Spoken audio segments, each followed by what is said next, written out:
Mount সেমেরু হচ্ছে ইন্দোনেশিয়ার Java দ্বীপের সর্বোচ্চ আগ্নেয়গিরি, যার উচ্চতা ৩,৬৭৬ মিটার বা ১২,০০০ ফুটেরও বেশি। এটি মাউন্ট মোয়ামেরু নামেও পরিচিত।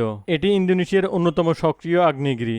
এই আগ্নেয়গিরিটি তার প্রাকৃতিক সৌন্দর্যের জন্য পর্বত আরোহীদের কাছে আকর্ষণীয়। এর চূড়ায় পৌঁছানো একটি চ্যালেঞ্জিং অভিজ্ঞতা, কিন্তু উপর থেকে দৃশ্যটি অত্যন্ত মনোমুগ্ধকর।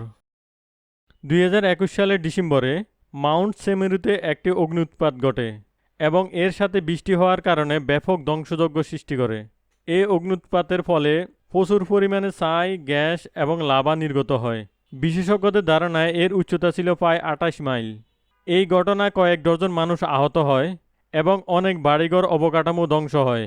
এই অগ্নুৎপাতের ফলে ৬,৫০০ মানুষের বাস্তুচ্যুত হয়েছে। আশেপাশের গ্রামের মানুষ সেখান থেকে সরে যেতে বাধ্য হয়েছিল।